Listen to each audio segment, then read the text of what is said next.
Hello friends, welcome to our YouTube channel teaching exam overload. दोस्तों, आज के session के अंतर्गत आपकी जो सीटेट दिसंबर 2023 की क्लासेस चल रही हैं, उसमें आज आपकी सीडीपी की नेक्स्ट क्लास है, जिसमें आज का हमारा पहला टॉपिक क्या है, cognition, emotion and mind mapping. उसके बाद हम जो मूल प्रवृत्तियाँ होती हैं, जो मैकडूगल ने 14 मूल प्रवृत्तियाँ बताई हैं, उसको पढ़ेंगे। तो हमारा पहला टॉपिक क्या है, cognition, emotion and mind mapping. चलिए फिर सेशन को शुरू करने से पहले हमारी एक रिक्वेस्ट है कि हमारे चैनल को लाइक करें, सब्सक्राइब करें तथा ज़्यादा से ज़्यादा शेयर करें। चलिए फिर बिना किसी देरी शुरू करते हैं।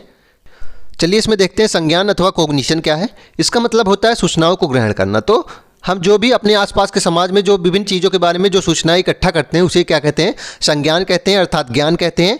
यानी मनुष्य जिस पर्यावरण में रहता है उसमें वस्तुओं, व्यक्तियों, घटनाओं के आदि के प्रति जो अवधारणा बना लेता है उसे ही संज्ञान कहते हैं। तो संज्ञान किसे कहते हैं? हम जो अपने समाज में रह रहे हैं, हम जो अपने पृथ्वी के किसी एक भाग में रह रहे हैं, उसमें जो हम विभिन्न व्यक्तियों, घटनाओं और विभिन्न वस्तुओं के प्रति जो हम अपनी अवधारणा अर्थात अपना विचार प्रस्तुत कर देते हैं, अपनी मत बना लेते हैं एक, वही क्या कहलाता है, संज्ञान कहलाता है। अथवा सूचनाओं को ग्रहण करना क्या होता है, संज्ञान कहलाता है। विभिन्न चीज़ों के बारे में, मतलब हम किसी भी चीज़ को देखते हैं, पेड़ देखते हैं, पेड़ के बारे में जो हम विभिन्न सूचनाएं इकट्ठा करते हैं वो क्या कहलाता है, संज्ञान कहलाएगा ना। क्योंकि अगर हम विभिन्न सूचनाएं इकट्ठा करेंगे तो हम उसके प्रति अपना कुछ अवधारणा भी तो बना लेंगे। अगर हम किसी भी चीज़ के बारे में कुछ सूचना इकट्ठा कर रहे हैं तो अवधारणा भी बना लेंगे। तो यही इसमें कहा जा रहा है कि सूचनाओं को ग्रहण करना और विभिन्न वस्तुओं, व्यक्तियों और घटनाओं के प्रति जो अपनी अवधारणा बना लेते हैं उसे ही संज्ञान कहा जाता है। संज्ञान के अंदर बहुत सी मानसिक क्रियाएं होती हैं, ध्यान रखिएगा। संज्ञान के अंदर बहुत सी मानसिक क्रियाएं होती हैं, जैसे कल्पना करना, चिंतन करना, तर्क करना आदि। तो संज्ञान के अंदर बहुत सी मानसिक क्रियाएं होती हैं, केवल मानसिक क्रियाएं होती हैं, ध्यान रखिएगा, क्योंकि यह मस्तिष्क से जुड़ा होता है संज्ञान अर्थात ज्ञान। तो कल्पना करना, चिंतन करना, तर्क करना आदि। चलिए आगे देखते हैं। संज्ञानात्मक विकास के चरण, संज्ञानात्मक जो कॉग्निटिव डेवलपमेंट होता है उसके चरण देख लेते हैं, स्टेप्स।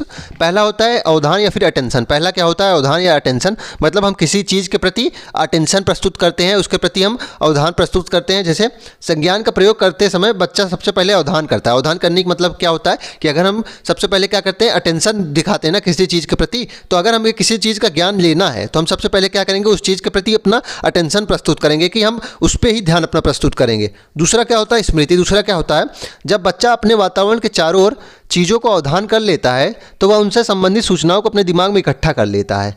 ये क्या कहलाएगा, स्मृति स्तर में होता है। तो पहला स्तर क्या होता है, अवधान। अवधान में क्या होता है कि हमें जो चीज़ जानना है, जिस चीज़ के बारे में हमें अपनी अवधारणा बनानी है, उसके प्रति हम क्या करेंगे, अटेंटिव हो जाएंगे ना, एकदम उसी पे ही ध्यान लगाएंगे। जब उस पर हम अपना ध्यान लगा लेंगे तो हमें जो उससे संबंधित सूचनाएं मिलेंगी उसे हम अपने मस्तिष्क में समा लेंगे, समाहित कर लेंगे। ये क्या कहलाएगा, स्मृति लेवल में होता है, सेकेंड स्तर पर होता है।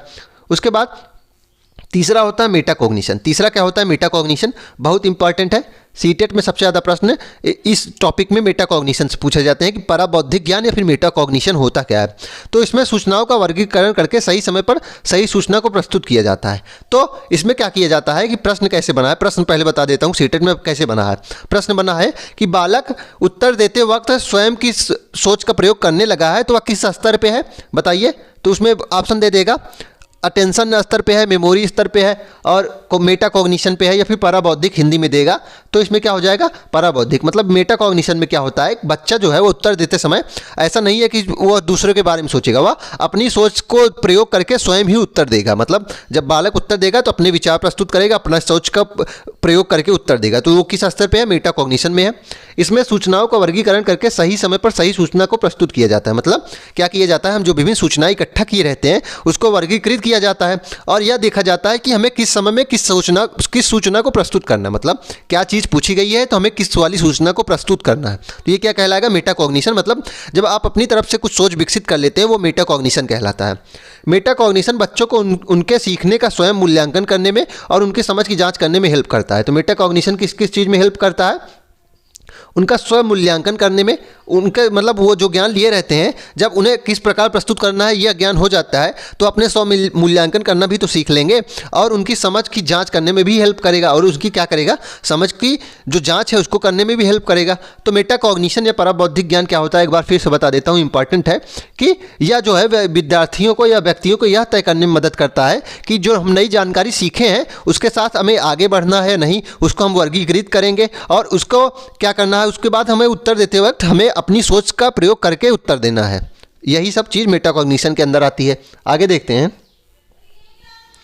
आगे है हमारा माइंड मैपिंग। माइंड मैपिंग क्या होता है चलिए देखते हैं। मन मानचित्रण इसमें क्या होता है कि इसके द्वारा हम सूचनाओं को अपने संज्ञान में चित्र बनाते हैं। इसमें क्या होता है कि हम सूचनाओं को अपने संज्ञान में चित्र बनाते हैं, मतलब इसमें क्या होता है कि हम जो ज्ञान इकट्ठा किए रहते हैं उसके मुख्य मुख्य पॉइंट को चित्र बनाते हैं। और चित्र कैसे बनाएंगे कि ब्रांचेस बना के, जैसे कि हमारा कोई इंपॉर्टेंट टॉपिक जो होगा हम उस इंपॉर्टेंट टॉपिक को सेंटर में रखेंगे, उसके बाद उसकी ब्रांचेस विभिन्न बताएंगे कि उसके बाद क्या क्या इंपॉर्टेंट है, और उस ब्रांचेस में भी अगर कोई अन्य इंपॉर्टेंट चीज़ होगी तो उसको भी सब ब्रांचेस बना देंगे। तो इसमें जैसे एक ट्री होता है, ट्री में पहले एक क्या मेन तना होता है, तो हम मेन चीज़ इसमें पहले सेंटर में लिखेंगे। ये ऐसे ही माइंड मैपिंग की जाती है। माइंड मैपिंग मतलब क्या होता है कि किसी चीज़ के बारे में बहुत ज़्यादा इंपॉर्टेंट जो नोट्स होते हैं, शॉर्ट नोट्स जो इंपॉर्टेंट होते हैं उसे बनाना। तो अगर हम जो हमारा ज्ञान है उसके बारे में अगर हमें शॉर्ट नोट्स या माइंड मैपिंग करनी है तो क्या करेंगे, सेंटर पे हम किसी जो हमारा टॉपिक होगा उसको रखेंगे, उसके बाद जो उससे संबंधित विभिन्न चीज़ें हैं उसको ब्रांचेस ऐसे बना देंगे, ब्रांचेस बनाएंगे, और ब्रांचेस बनाने के बाद जो ब्रांचेस से संबंधित और इंपॉर्टेंट चीज़ें अगर होंगी तो उसे सब ब्रांचेस बना देंगे, तो सब ब्रांचेस ऐसे बना के देंगे। तो यही है माइंड मैपिंग। चलिए देख लेते हैं लिखा क्या गया है कि इसके द्वारा हम सूचनाओं को अपने संज्ञान में चित्र बनाते हैं। इसमें क्या होता है कि जो हमारी सूचनाएं इकट्ठी होती हैं उसको हम चित्र बनाते हैं, चित्र बनाकर प्रस्तुत करते हैं।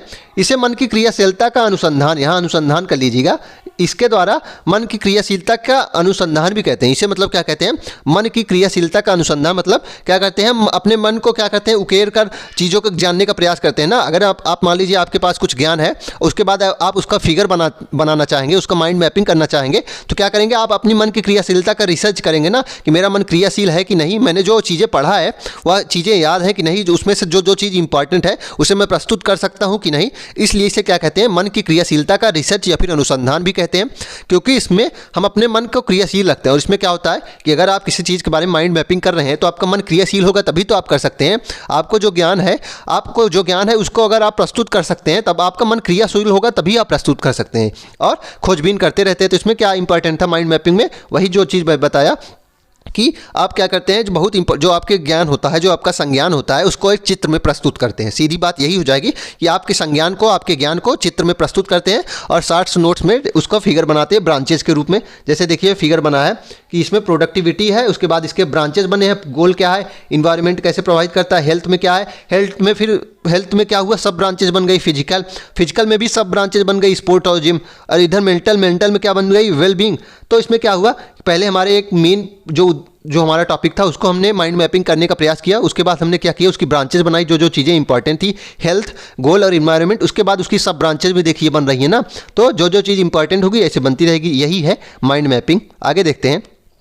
अब हमारा आज का दूसरा टॉपिक है संवेग। हमारा आज का दूसरा टॉपिक क्या है, संवेग। ये वह स्थिति होती है जिसमें व्यक्ति उत्तेजित हो जाता है और इसे अलग अलग शारीरिक परिवर्तन द्वारा पहचाना जा सकता है। तो संवेग क्या होता है कि जब व्यक्ति उत्तेजित होकर कोई भाव प्रकट करता है उसे ही संवेग कहते हैं। तो जब व्यक्ति उत्तेजित होता है, चाहे वह हंस रहा हो, चाहे रो रहा हो, चाहे क्रोधित हो, चाहे वह डरा हो, विभिन्न प्रकार के जो संवेग होते हैं उसमें क्या होता है, व्यक्ति उत्तेजित होता है और अलग अलग उसके अंदर शारीरिक परिवर्तन होते हैं। हंसता है तो उसके शरीर में गतिक रिएक्शन हो जाता है ना, अगर डरता है तो वह सिकुड़ जाता है, तो उसमें क्या होता है, विभिन्न शारीरिक परिवर्तन भी होंगे। तो जब व्यक्ति उत्तेजित होता है तो ये क्या कहलाती है, संवेग कहलाती है। और इसे हम पहचान कैसे सकते हैं, संवेगों को अलग अलग शारीरिक परिवर्तन से भी इसे पहचान सकते हैं। आगे देखते हैं। और हम इसे पहचान कैसे सकते हैं कि अलग अलग जो संवेग होते हैं इसमें व्यक्ति का शारीरिक जो परिवर्तन होता है अलग अलग होता है। आगे देखते हैं। संवेग के प्रकार, हमारा अगला पॉइंट क्या है, संवेग के प्रकार, टाइप्स ऑफ इमोशन। मैकडूगल को संवेग का जनक भी कहा जाता है, ध्यान रखिएगा। जो इमोशन के जनक माने गए, फादर ऑफ इमोशन कौन है, मैकडूगल हैं। इन्होंने 14 प्रकार की मूल प्रवृत्तियां बताई हैं जो संवेग से जुड़ी होती हैं। इन्होंने क्या बताई, 14 प्रकार के मूल प्रवृत्तियां बताई जो संवेग से जुड़ी होती हैं। तो इसमें इंपॉर्टेंट क्या है, मैकडूगल जो है वह संवेग के जनक है और 14 प्रकार की मूल प्रवृत्तियां इन्होंने बताई है जो संवेग से संबंधित हैं। देख लीजिए, संवेग इधर दिया गया है 14 और उससे संबंधित मूल प्रवृत्तियां दी गई हैं। चलिए देखते हैं। जब भय आपको होगा तो आपको क्या क्या याद आएगा, पलायन या फिर भागना। पलायन या फिर भागना मतलब कि आपको अगर डर होगा तो आप क्या करेंगे, एस्केप करने का प्रयास करेंगे। अगर किसी भी परिस्थिति में आपको भय होगा तो आप क्या करेंगे, उस फील्ड से निकलने का प्रयास करेंगे। क्रोध आएगा तो आपको क्या होगा, कॉम्बैट करने का मतलब लड़ाई, युयुत्सा क्या होती है, युद्ध करने की इच्छा होती है ना, हिंदी में ये पढ़े होंगे। युयुत्सा क्या होती है, युद्ध करने की इच्छा। तो युयुत्सा या फिर युद्ध प्रियता कब आएगी, जब आप क्रोधित होंगे तब आप लड़ने का प्रयास करते हैं ना। घृणा कब होगी, जब आप अप्रियता और निवृत्ति हो जाती है, आप किसी को रिपल्सन भाव प्रकट करते हैं तो घृणा हो जाती है। वात्सल में क्या होता है कि आप शिशु रक्षा का प्रयास करते हैं। माँ क्या करती है, माँ शिशु रक्षा करने का ही प्रयास करती है ना। वात्सल में क्या होता है, वात्सल भाव जो होता है उसमें शिशु रक्षा करने का प्रयास किया जाता है। कष्ट होता है तो आप संवेदना आप जाहिर करते हैं। कामुकता में आप काम जाहिर करते हैं। अब अगर आप आश्चर्य होते हैं तो आपको जिज्ञासा होती है या फिर कौतूहल अर्थात क्यूरियोसिटी होती है। अधीनता का अभाव जब होता है तो आत्महीनता मतलब अपने आप को खोने का भाव हो जाएगा आपको। जब आपको श्रेष्ठता का भाव होगा तो आप अपने आप को प्रदर्शित करेंगे ना, आत्म प्रदर्शन करेंगे। एकाकीपन जब होगा तो उसमें क्या आएगी, आपको सामूहिकता आएगी। सामूहिकता होने के प्रयास करेंगे। जब आपको एकाकीपन लोनलीनेस होगा तो आप क्या करेंगे, आप सामूहिकता होने का भाव प्रकट करेंगे। भूख आएगी तो आपको क्या करेंगे, भोजन को ढूंढने का प्रयास करेंगे, भोजनान्वेषण करेंगे। अधिकार की भावना में क्या करेंगे, आप संग्रह करेंगे। अधिकार की जब आपको भावना आ जाएगी तो आप चीज़ों को संग्रह करने का प्रयास करेंगे। अगर आप रचना का आनंद उठा रहे हैं तो आप रचना करेंगे ना। और आपको आमोद हो रहा है तो आप करेंगे हंसेंगे। आपको अगर आमोद हो रहा है तो हंसेंगे। तो इसमें क्या याद करना, सीटेट में ये जो टॉपिक है मूल प्रवृत्तियां और संबंध संवेग, ये यूपी टेट का मोस्ट इंपॉर्टेंट है। यूपी टेट में मोस्ट इंपॉर्टेंट। लेकिन सीटेट के हिसाब से आपको क्या याद करना है, सीटेट में आपको सिर्फ इतना याद करना है कि 14 प्रकार की मूल प्रवृत्तियां होती हैं। बाकी जो ऊपर के पॉइंट्स थे मोस्ट इंपॉर्टेंट थे। कोग्निशन क्या होता है, कोग्निशन क्या होता है, हम जो विभिन्न चीज़ों की सूचनाओं को ग्रहण करते हैं वो कोग्निशन कहलाता है। ये बहुत इंपॉर्टेंट था। उसके बाद क्या इंपॉर्टेंट था, माइंड मैपिंग और संज्ञानात्मक विकास के चरण बहुत पूछा जाता है। इसमें सबसे लास्ट वाला जो चरण था मेटा कॉग्निशन, वो बहुत पूछा जाता है। तो मेटा कॉग्निशन को देख लीजिए क्या है।